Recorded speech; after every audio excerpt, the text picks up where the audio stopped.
नमस्कार दोस्तों, स्वागत है आपका IAS PCS study with devotion channel पर। यूपीएससी यूपीपीएससी मेंस की सीरीज में आज हम आपके लिए लेके आए हैं जीएस2 मेंस के पॉलिटी सेक्शन का एक topic, pressure groups and formal informal associations and their role in the polity. और साथ में हम एप्टीट्यूड के ऊपर कुछ एग्जाम्पल्स भी डिस्कस करेंगे। प्रेशर ग्रुप्स क्या हैं, इनकी कैरेक्टरिस्टिक्स कौन कौन सी हैं, इन प्रेशर ग्रुप्स के द्वारा कौन कौन सी टेक्निक का यूज़ किया जाता है, हमारे इंडिया में इनकी इम्पोर्टेंस क्या है और हमारे इंडियन सोसाइटी में इन प्रेशर ग्रुप्स के प्रसार के रीजन क्या हैं, इनके कौन कौन से ऐसे रोल्स हैं जो हमारी सोसाइटी को पॉजिटिव तरीके से भी और निगेटिव तरीके से भी दोनों ही तरीके से प्रभावित करते हैं, और हमारे इंडिया में प्रेशर ग्रुप्स के लिए किस तरीके के इश्यूज़ देखने को मिलते हैं। हम इन सारे सेक्शंस को बहुत ही कॉम्प्रिहेंसिव तरीके से आज कवर करेंगे। इससे पहले हम आज के अपने टॉपिक को एक्सप्लेन करें, हम आपके लिए लेके आए हैं एथिक्स का एक एग्जाम्पल, एप्टीट्यूड। एप्टीट्यूड किसी स्किल को एक्वायर करने की, उसे लर्न करने की एक नेचुरल एबिलिटी है, एक इनेट पोटेंशियल है। यह हमारे सक्सेस की प्रोबेबिलिटी को बढ़ा देता है। किसी पर्सन में एप्टीट्यूड को हम दो तरीके से देख सकते हैं, फिजिकल और मेंटल। जैसा कि हम जानते हैं उसेन बोल्ट को उनके टॉल लेग्स उनकी रनिंग में हेल्प करते हैं। मुथैया मुरलीधरन, उनकी आर्म ट्विस्टिंग की कला किस तरीके से बॉल को स्विंग करती थी। और एक बैट्समैन के लिए आई और रिस्ट के बीच में एक अच्छा कोऑर्डिनेशन हमने वीरेंद्र सहवाग में देखा। और अगर एप्टीट्यूड का दूसरा रूप मेंटल को देखें, क्रिएटिविटी, जिसके लिए जाने जाते हैं एलन मस्क और Kapil Sharma, known for his communication. इसी तरीके से अगर हम एप्टीट्यूड को सिविल सर्वेंट के पॉइंट ऑफ व्यू से देखें तो हम इन्हें तीन तरीके से देख सकते हैं, इंटेलेक्चुअल एप्टीट्यूड, इमोशनल एप्टीट्यूड और मोरल एप्टीट्यूड। इंटेलेक्चुअल एप्टीट्यूड में है rationality, reasoning, facts and figures, objectivity. और इमोशनल एप्टीट्यूड में है इमोशनल इंटेलिजेंस, एम्पैथी है, कंपैशन है। और मोरल एप्टीट्यूड में है ऑनेस्टी, इंटीग्रिटी और करेज।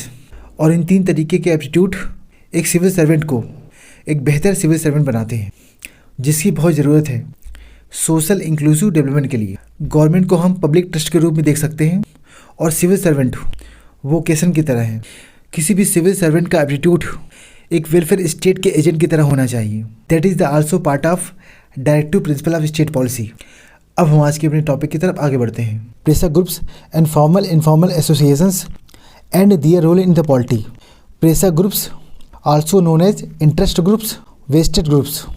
ये एक तरह से ऑर्गेनाइजेशन के ऐसे फॉर्म्स होते हैं जो कि किसी कंट्री के पॉलिटिकल और एडमिनिस्ट्रेटिव सिस्टम में एक तरह का प्रेशर एग्जर्ट करते हैं उनसे बेनिफिट को निकलवाने के लिए और अपनी ओन इंटरेस्ट को एडवांस करने के लिए। अगर हम प्रेशर ग्रुप्स की कैरेक्टरिस्टिक्स को देखें, ये जो प्रेशर ग्रुप्स हैं ना, ये लोकल लेवल पर, रीजनल लेवल पर, नेशनल लेवल पर और इवन इंटरनेशनल लेवल पर अपने कॉज और नोटिस के बेस पे ऑपरेट कर सकते हैं।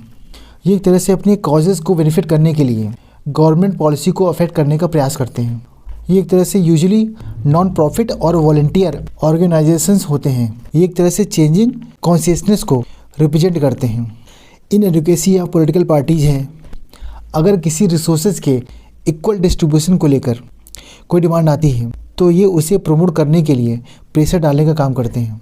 ये बेस्ड होते हैं किसी सर्टेन इंटरेस्ट के ऊपर। ये ट्रेडिशनल मीन्स के साथ साथ में मॉडर्न तरीक़ों का भी यूज़ करते हैं। ये एक तरह से किसी डिक्लेयर्ड ऑब्जेक्टिव को पाने के लिए जो भी डिसीजन मेकर्स हैं उन्हें इन्फ्लुएंस करने का प्रयास करते हैं।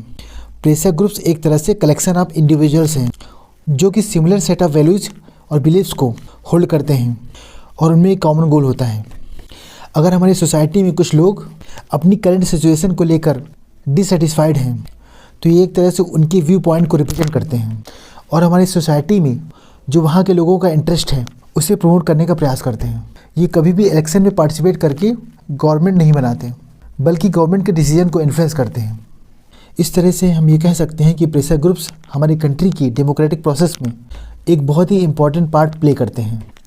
इन प्रेशर ग्रुप्स के द्वारा गवर्नमेंट के डिसीजन को इन्फ्लुएंस करने के लिए मेन तीन तरीके की टेक्निक्स हैं जिन्हें यूज़ किया जाता है। लॉबिंग है, इलेक्शनरिंग है, प्रोपेगेंडाइजिंग है। इन्हें हम एक एक करके देख लेते हैं। फर्स्ट है लॉबिंग। ये एक तरह से पब्लिक ऑफिसर्स को परसुएट करते हैं कि वो इस तरीके की पॉलिसी को अडॉप्ट करें, इन्फोर्स करें जिन्हें उन्हें लगता है कि वो मोस्ट बेनिफिशियल हैं उनके इंटरेस्ट के लिए। सेकंड है इलेक्शनरिंग। वो अपने इंटरेस्ट को प्रमोट करने के लिए पब्लिक ऑफिस में अपने फेवरेबल पर्सन्स को प्लेस करने का प्रयास करते हैं। एंड थर्ड है प्रोपेगेंडाइजिंग। ये एक तरह से पब्लिक ओपिनियन को इन्फ्लुएंस करते हैं और गवर्नमेंट के ऊपर इनडायरेक्ट इन्फ्लुएंस को गेन करते हैं। ये 3 ऐसे तरीके हैं जिनके माध्यम से ये प्रेशर ग्रुप्स अपने इंटरेस्ट को प्रमोट करने के लिए गवर्नमेंट के डिसीजन को इन्फ्लुएंस करने का प्रयास करते हैं। अगर हम हमारे भारत में प्रेशर ग्रुप्स की इम्पोर्टेंस को देखें, हम ये कह सकते हैं कि प्रेशर ग्रुप्स हमारे भारत की डेमोक्रेसी के लिए बहुत ही इम्पोर्टेंट फैक्टर हैं, बिकॉज ये पॉलिटिकल पार्टिसिपेशन को बढ़ाते हैं। ये एक तरह से ग्रीवेंसेस के लिए सेफ्टी वॉल्व की तरह, वेंट की तरह काम करते हैं और हमारी सोसाइटी में, हमारे कंट्री में चेक्स एंड बैलेंसेस को इंश्योर करते हैं। ये IEC, इंफॉर्मेशन, एजुकेशन, कम्युनिकेशन, इनके माध्यम से अवेयरनेस को बढ़ाते हैं। और जैसा कि हम जानते हैं कि हमारे कंट्री का बेस डेमोक्रेसी है और इस डेमोक्रेटिक प्रिंसिपल्स को ये और ज़्यादा डीप करने का और ज़्यादा एम्पावर करने का प्रयास करते हैं। ये गवर्नमेंट की अकाउंटेबिलिटी को बढ़ाते हैं, सो दैट गवर्नमेंट हमारी सोसाइटी के लिए जो भी पॉलिसी लेके आए, जो भी डिसीजन ले, उसके प्रति और ज़्यादा अकाउंटेबल और ज़्यादा रिस्पॉन्सिबल बन पाए। ये पॉलिसी फॉर्मुलेशन में, लेजिस्लेटिव फंक्शनिंग में और पॉलिसी इम्प्लीमेंटेशन में हेल्प करते हैं। ये गवर्नमेंट के लिए एक फीडबैक मैकेनिज्म की तरह काम करते हैं। ये पार्टिसिपेटरी डेमोक्रेसी को इंश्योर करता है दैट में led to inclusive growth, so that जो गवर्नमेंट के डिसीजंस हैं, पॉलिसी फॉर्मुलेशन है, पॉलिसी इम्प्लीमेंटेशन है, उनका मैक्सिमम बेनिफिट हमारी सोसाइटी के हर तबके तक पहुंच सके।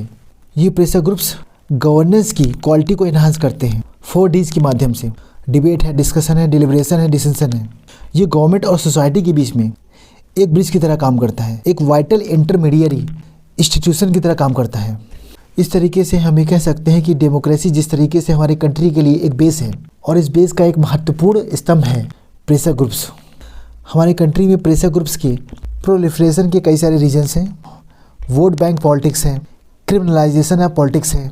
हमारी सोसाइटी के जो मार्जिनलाइज्ड सेक्शन हैं उनके प्रति गवर्नमेंट का, पॉलिटिकल पार्टीज़ का इनडिफरेंट एटीट्यूड है। And poor criminal justice system.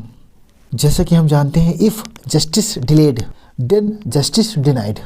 आज भी हमारे कंट्री के कोर्ट्स में करोड़ों केस पेंडिंग हैं जिन्हें फास्ट ट्रैक लाने की ज़रूरत है।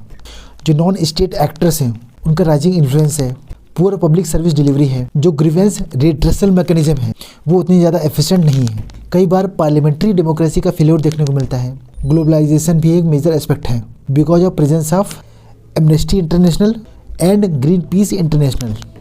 कई बार वेस्टेड इंटरेस्ट देखने को मिलता है पॉलिसी फॉर्मुलेशन को लेकर। ये कई सारे रीजंस हैं जो कि प्रेशर ग्रुप्स को प्रोलिफरेट करने में हेल्प करते हैं। इन प्रेशर ग्रुप्स के द्वारा किस तरीके के रोल होते हैं हमारी कंट्री में, हमारी सोसाइटी में, हम इसे देख लेते हैं। अगर हम पॉजिटिव रोल को देखें, ये एक तरह से इस्टेब्लिश करते हैं प्लूरलिस्टिक डेमोक्रेसी को, एक इन्फॉर्म्ड पॉलिसी मेकिंग को इन्हांस करते हैं। जो भी अफेक्टेड ग्रुप हैं उनके साथ कंसल्टेशन के माध्यम से गवर्नेंस को इम्प्रूव करने का प्रयास करते हैं। जो भी नए कंसर्न हैं, इश्यूज़ हैं, वो इनेबल हो पाते हैं और एक तरह का सोशल कोहेजन प्रमोट हो पाता है। कई बार हम ये देखते हैं कि reservation of leadership like student pressure group, इसकी अगर निगेटिव रोल को देखें, कभी कभी इनका ऑब्जेक्टिव ही नैरो हो जाता है बिकॉज ऑफ इलाइटिज्म। ये कभी कभी सेक्शनल इंटरेस्ट को प्रमोट करते हैं और पब्लिक इंटरेस्ट कहीं पीछे छूट जाता है। कभी कभी सोशल हार्मोनी भी प्रभावित होती है एंड है non legitimate power, therefore publicly accountable नहीं होते। हमारे इंडिया में प्रेशर ग्रुप्स को लेकर कई सारे इश्यूज भी देखने को मिलते हैं। पॉलिटिकल फंडिंग की वजह से एक क्रोनिक कैपिटलिज्म, पॉलिटिसाइजेशन देखने को मिलता है। कई ओकेजन पर अनकॉन्स्टिट्यूशनल मीन्स और वायलेंस देखने को मिलता है। इनमें एक तरीके का नॉन ऑर्गेनाइज्ड स्ट्रक्चर होता है और लैक ऑफ गवर्नेंस देखने को मिलती है।